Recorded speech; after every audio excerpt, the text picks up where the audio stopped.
السلام علیکم، welcome to حقیقت نامہ۔ میرا نام سید سعد شاہ ہے۔ فون کی گھنٹی سن کر میری آنکھ کھل گئی۔ کمرے میں روشنی نہیں تھی، شاید ہمیشہ کی طرح آج بھی بجلی نہیں تھی۔ کمرے میں کھڑکی کے ذریعے چاند کی چاندنی داخل ہو رہی تھی، جس کی وجہ سے میں اپنا فون تلاش کر سکا۔ فون میں نے جلدی سے کان کے ساتھ لگایا۔ ہیلو، السلام علیکم۔ بچاؤ بچاؤ، مجھے بچاؤ، خدا کے لیے میری مدد کرو۔ جی کون؟ رات کے اس ٹائم کون ہو تم مجھے تنگ کرنے والے؟ میں ہوں تمہارا دوست اکبر۔ ہاں اکبر، کیا بات ہے، کیوں رو رہے ہو؟ یار وہ مجھے مار دے گی، میرا خون پی جائے گی، وہ میری طرف آ رہی ہے۔ کون تم کو مار دے گی؟ ہیلو؟ لیکن اکبر نے کوئی جواب نہیں دیا۔ میں نے خود اکبر کا نمبر ڈائل کیا، لیکن دوسری طرف سے کوئی جواب موصول نہیں ہو رہا تھا۔ میں اچانک اس کی باتوں سے پریشان ہو گیا تھا۔ اکبر کی نئی شادی ہوئی تھی، وہ میرے ساتھ بینک میں کام کرتا تھا، ہم بہت ہی اچھے دوست تھے۔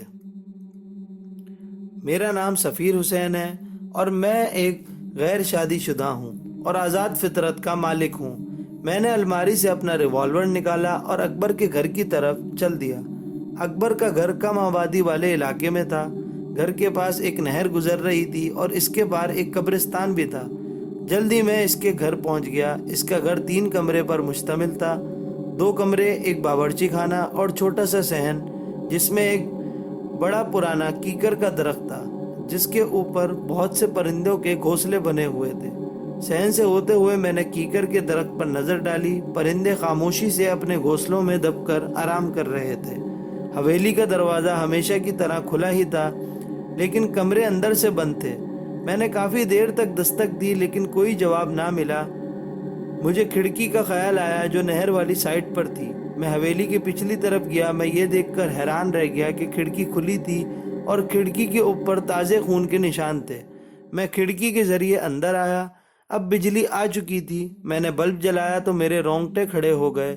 اکبر بیڈ کے نیچے خون میں لپٹا ہوا پڑا تھا اور بھابھی کا کوئی نام و نشان نہیں تھا۔ میں نے اکبر کو چیک کیا تو وہ اس دنیا کو چھوڑ چکا تھا کہ اچانک میری نظر خون کے دھبوں پر پڑی جو کسی کے ننگے پاؤں تھے، یعنی کوئی کمرے سے کھڑکی کی طرف سے باہر گیا تھا اور خون کے نشان اس کے پاؤں کے ذریعے فرش پر بنے ہوئے تھے۔ میں نے پہلے گھر کی تلاشی لی، لیکن بھابھی کا کوئی پتہ نہ چلا۔ لیکن وہ قاتل کون ہو سکتا ہے؟ بھابھی کو ساتھ لے گیا ہوگا۔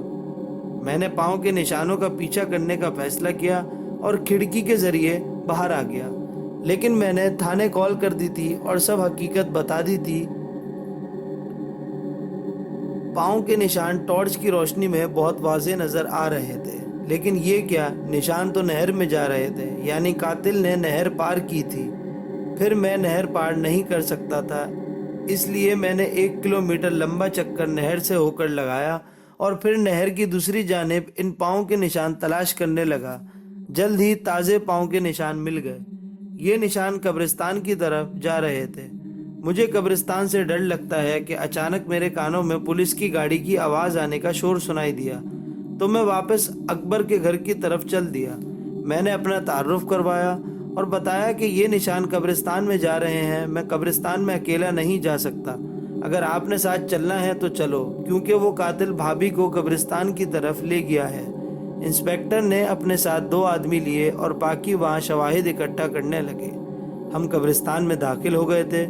قبرستان بہت ہی قدیمی معلوم پڑتا تھا۔ میں نے پہلے اس قبرستان میں نہیں آیا تھا۔ قبریں ٹوٹ پھوٹ کا شکار تھیں۔ پاؤں کے نشان اب ہمیں نہیں مل رہے تھے۔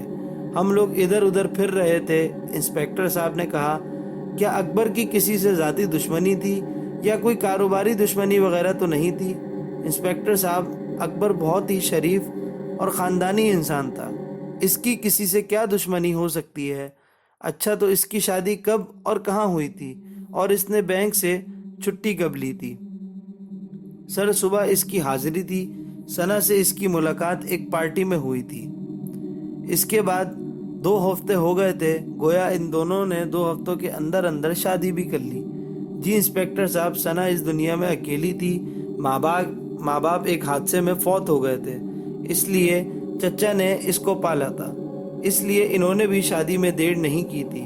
وہ کہاں رہتے ہیں؟ وہ بھی اسی شہر میں رہتے ہیں، وہ بھی شریف لوگ ہیں، شادی کے دن بھی ان کے گھر گیا تھا، بہت نیک دل اور اچھی فیملی ہے۔ اچانک سپاہی نے آواز دی، انسپیکٹر صاحب یہاں پر ایک لڑکی پڑی ہے۔ ہم ایک طرف درخت میں چلے گئے، وہاں کافی درخت تھے اور ایک درخت کے نیچے بھابھی ثنا پڑی ہوئی تھی، اور میں یہ دیکھ کر حیران ہو گیا کہ وہ نشان بھابھی کے پاؤں کے تھے، کیونکہ اب ان کے پاؤں پر خون جم چکا تھا اور وہ بے ہوش تھی۔ انسپیکٹر صاحب نے گاڑی والے کو کال کی، وہ قبرستان کے پاس گاڑی لے آیا اور ہم بھابھی کو اٹھا کر قبرستان سے باہر آ گئے۔ گاڑی وہاں پہلے سے ہی موجود تھی اور اس کو اسپتال لیے گئے۔ بھابھی کافی دیر سے بے ہوش تھی اور وہ بتا سکتی تھی کہ اکبر کا قاتل کون ہے اور وہ قبرستان میں کیسے آئی۔ میں اکبر کے کفن دفن میں مصروف تھا۔ اکبر کا بھائی اور والد بھی گاؤں سے آ گئے تھے۔ اکبر کا بڑا بھائی اکرم بہت پریشان تھا کیونکہ وہ اپنے بھائی سے بہت پیار کرتا تھا۔ والد کا بھی بہت برا حال تھا، وہ تو اکبر کی ضد کے پیچھے خاموش تھے۔ اکبر ہی ضد کر کے شہر آیا تھا اور بینک میں ملازم ہو گیا تھا۔ شادی بھی اسی نے اپنے پسند سے کی تھی۔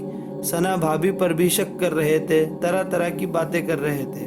شادی کو تو کچھ ہی دن ہوئے تھے اور ابھی تک اکبر کی چھٹی بھی ختم نہیں ہوئی تھی، تو ثنا بھابھی پر شک کس طرح کیا جا سکتا تھا؟ کیونکہ جب تک آپ نے کسی سے ملتے جلتے نہیں دیکھا، آپ کو کیسے معلوم ہوگا کہ وہ کون ہے اور اس کی طبیعت کیسی ہے؟ آج اس واقعے کو 3 دن ہو گئے۔ بھابھی ابھی تک بے ہوش تھی اور قاتل کا کوئی سراغ نہیں مل رہا تھا۔ میں بینک سے واپسی پر ہسپتال کا چکر لگاتا تھا۔ اکرم بھائی اور اکبر کی والدہ صاحبہ ہسپتال میں ہی تھے۔ ان کو پتا تھا کہ بھابھی وہ ذریعہ ہے جس کے ذریعے ہم قاتل تک پہنچ سکتے ہیں۔ پولیس کے 2 آدمی بھی ہر وقت ڈیوٹی پر ہوتے تھے۔ ہمیشہ کی طرح میں فارغ ہو کر تھانے گیا تو میری ملاقات انسپیکٹر سے ہو گئی۔ خان میرا کلاس فیلو تھا اور وہ ہماری بہت اچھی دوستی تھی۔ میں نے سارا واقعہ خان کو بتایا۔ انسپیکٹر خان کسی گہری سوچ میں ڈوب گیا۔ کافی دیر کے بعد وہ بولا، اس قسم کے 2-3 کیس پہلے بھی ہوئے ہیں۔ کیا مطلب؟ کیسے کیس خان؟ اکیلا گھر آبادی سے دور رہتا تھا، یعنی کم آبادی والا علاقہ تھا، اور اس کے گھر میں صرف وہ پہلے ہی اکیلا رہتا تھا اور پھر شادی بھی اچانک اور ایک انجان لڑکی سے کی۔ یہ بات تو ٹھیک ہے، لیکن ثنا بھابھی تو بہت ہی اچھی ہے، کافی خدمت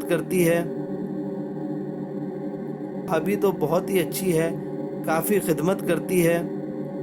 دوستوں، اگر ابھی تک آپ نے ہمارا چینل سبسکرائب نہیں کیا تو نیچے موجود بیل آئیکن کو پریس کر دیں۔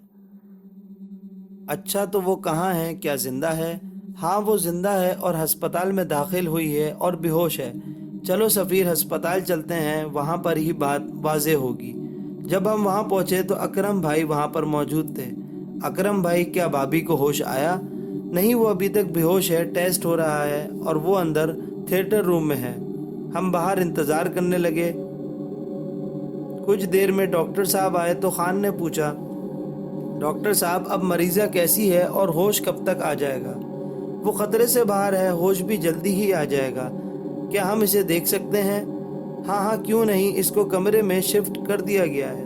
ہم تینوں کمرے میں آئے تو میں نے دیکھا کہ خان بھابھی کو غور سے دیکھ رہا تھا۔ یہ ثنا بھابھی ہے، اکرم نے کہا۔ ہم دونوں باہر آئے اور ایک طرف ہو کر کھڑے ہو گئے تو خان نے بتایا، سفیر، یہ ثنا لڑکی ہے جو ہمیں مل نہیں رہی تھی، کیونکہ ہر قتل ہونے والے دولہا کے ساتھ ہمیں اس کی ہی تصویر ملی ہے، لیکن یہ ہمیں مل نہیں رہی تھی۔ یہ کیا کہہ رہے ہو؟ کیا ثنا بھابھی قاتل ہے اکبر کی؟ یہ میں نہیں کہہ سکتا، لیکن شک اس پر ہی جا رہا ہے۔ میں تمہیں ثبوت دے سکتا ہوں۔ ہر مقتل کی شادی کے پہلے دن جو تصویر لی جاتی ہے وہ کم سے کم شادی کے بعد ہفتے بعد ملتی ہیں، اور جب تک یہ لڑکی اپنا کام کر کے غائب ہو جاتی ہے۔ لیکن یہ اب کے بار کس طرح سے پکڑی گئی کچھ سمجھ نہیں آ رہا۔ وہ اصل میں اکبر نے قتل ہونے سے پہلے مجھ سے بات کی تھی تو میں فوراً نکل پڑا تھا۔ 5-10 منٹ میں اس کے گھر پہنچ گیا تھا، تو شاید یہ اس وقت اپنا کام کر کے نکلی ہی ہوگی۔ میں نے اس کا پیچھا کیا، مجھے یہ نہیں معلوم تھا کہ میں کس کے پیچھے جا رہا ہوں، میں تو وہ خون کے نشانوں کا پیچھا کر رہا تھا۔ انسپیکٹر خان نے پولیس اسٹیشن فون کیا کہ 2 لیڈیز آئیں۔ میں نے خان سے کہا اگر یہ چکر ہے تو ہمیں کسی دم درود والے سے رابطہ کرنا چاہیے۔ ہاں سفیر، تم نے ٹھیک کہا، میرا ایک جاننے والا ہے